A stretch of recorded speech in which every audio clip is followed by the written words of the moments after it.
you guys remember back in the day when you'd play through a Call of Duty campaign and then upon completing it, you'd hop into multiplayer and you'd be like, hey, I recognize this map from that mission within the campaign. Well, things ended up getting a little bit further from that as we got DLC and other things, but one thing remained the same.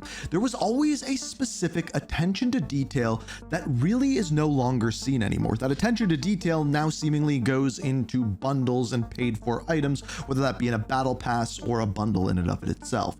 But I wanted to take a step through memory lane as I've gone back over the past couple months and dove into older Call of Duties. One thing rang true and I wanted to kind of point that out to you. And to do this, we have to go back to a little known game of Black Ops 4. Now, what's interesting about this game is this game had no campaign. However, there was a built-in backstory with each individual operator throughout that game. But even further, believe it or not, every single multiplayer map in this game had its own backstory. And today I wanted to take a trip through memory lane and talk to you about one or a couple of examples of what I'm talking about. What's interesting though is this was actually one of the first story videos I ever made on YouTube. It was about a little known map known as Contraband. Now this map takes place on an island, but the thing that you may or may not know about Black Ops 4 is there was really no campaign. There was a story, but there was no campaign. And some of the multiplayer maps have to do with that individualized story we talked about before, but some don't. Some are just an island with a shipwreck and things like that. But that doesn't mean the map didn't have a backstory. You see, the map is centered around that shipwreck that we just talked about. Now it appears to be some sort of old battleship and we don't know when this is from. But what the island starts to paint a picture of is that when that ship crashed, or maybe there was a war on this area of the world, there seems to be some sole survivors. In one area of the map, there's a tattered old shack with some remains of fish and even some food rations, but also a bed with a mosquito net, seemingly most likely taken from that shipwreck that we saw before. In other words, it seems as though people were living on this island. And in fact, there's a ton of evidence of this. If you go to that main ship that has crashed on the island, in the middle of it, there is a bunch of tally marks on the wall, as if someone was counting each individual day that they were left alive on this island, like someone in prison or a survivor, something along those lines. And if you actually count up all of these tally marks, it comes out to just over 4 years of being left on this island. Now, I'm going to tell you that this story does indeed turn dark, but before it does, we actually see some evidence that our survivors actually started to thrive and understand the island. Some markings show best coconuts pointing up at a tree. Another one showing too salty above a body of water. In other words, do not drink it. And of course, the hut that we saw built containing food rations and carcasses of fish, which they clearly figured out how to do very, very well. Now, this kind of seems to be where they peaked out though, because some of these engravings that you find around the map end up just being random shapes and not really make any sense with no way to decode them whatsoever. But as these markings get more mysterious, they also get darker and darker. Underneath the main bridge at the center of the map, we see a play on the book One Fish, Two Fish, Red Fish, Blue Fish from Dr. Seuss, this time saying one fish, two fish, red fish, dead fish. And then even going darker than that, we have off to the coast of the map, it says, saw a boat today, passed me by.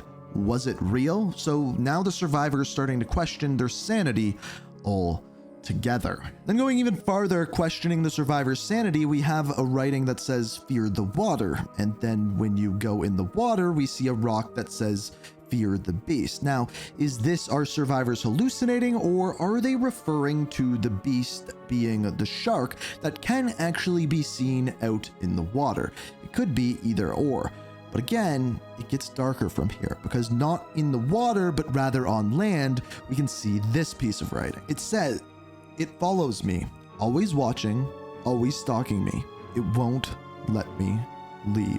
Now, at first, when you look at that, you think that maybe there's something on the island. Maybe there's aboriginals or something along those lines, but it actually lines up kind of with the shark. It follows them, always watching them. It won't let them leave the island. Maybe they're built a raft trying to escape, but the shark, every time they go in the water, is once again following them. But in fact, we actually get a little bit more information as to what happened to the survivors on the island as they've actually documented it, noting what has happened on various different days. And I'm not gonna lie, it actually gets pretty dark here, but we start out on day number 5. Frank says help will come soon. Then day 143, supplies running low. Frank still thinks we will be saved. Day 215, caught Frank stealing from me. He denies it, but I know the truth. Day 245, Frank and his effing football. Day scratched out, Frank has disappeared. I eat well tonight. And day question mark, ha ha ha ha. So whoever was with Frank slowly descended into darkness, his brain slowly slipping on him, and finding out that Frank may have been stealing from him caused him to kill him and most likely cannibalize him. And in fact, we can prove this. Remember how he mentioned Frank's football? Well, if we actually go to the other side of the map, hidden underneath some floorboards inside of one of the structures, we can see a football and we can see a skeleton. So we don't know if this is where he buried him. We can only really see a couple of different bones. It's assumed that he cannibalized him. But the other thing that we can figure out from this, and this is just good storytelling, they mentioned that he used a football. We now know that they are American because when they refer to a football, they're talking about the pigskin that we're seeing here. So we have this unnamed character who clearly killed and potentially even ate Frank. Now, this brings a whole other light to what we saw before when we saw Fear the Beast and we saw the other note about the mysterious figure that wouldn't let him leave the island. What if that wasn't the shark or some sort of animal that was on the island?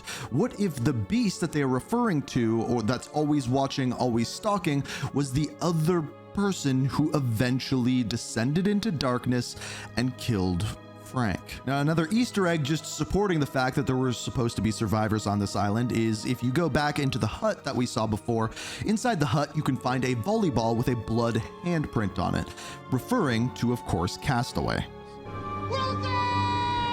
So remember when I said that this is when good storytelling existed? Well, that's not the only story on this map. We do have this story of Frank and this unnamed survivor, but you may have noticed on the map there's a bunch of crates of people who just arrived here recently, who aren't involved with Frank or this unnamed character whatsoever. So you have the story of the survivors, but then you also have the story of the smugglers, which in this room we can find pounds and pounds of drugs, as well as a bunch of weapons for weapon smuggling.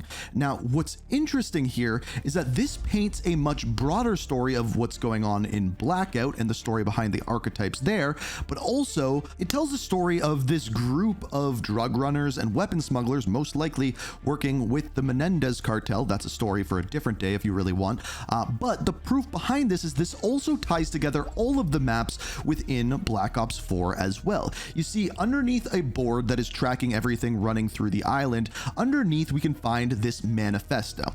Now, this manifesto isn't just found on this map. It can also be found on another map by the name of Hacienda. And guess what? Hacienda tells the story of an ultra-rich crime family working in drugs and weapon smuggling. Specifically, the piece of paper that we found there is looking for something by the name of a nuclear retrieval device, which is the entire story of a different map by the name of Icebreaker. Yes, they are all linked together, and it can go even further as well, because guess what? There's another map that is the story of all of the score streaks, all of the robotics, and that is the Deisler robotics, but specifically a map by the name of Arsenal. Yes, every map is tied together with individual story, and some of these maps even have offshoots of those stories, which include things along the lines of the survivors on the map Contraband, like we talked about today, and various other things hidden as well. Now, this is just one example of how Call of Duty has done environmental storytelling on maps extremely well, and how we've kind of over time focused that storytelling and attention to detail not to the story of the game, but rather the bundles inside it. So I wanted to just paint a kind of light on what they used to do with things like this, why I enjoy it, why I think it's cool, and kind of tell you some of the untold stories of past Call of Duty games. So if you like what you see here and maybe want to see more videos just like this one, it would be great if you could hit that like button, subscribe, and maybe let me know what you would like to see me dive into next. But as always, thank you for watching the video, and until next time, peace. We are reaching for the stars, but we're making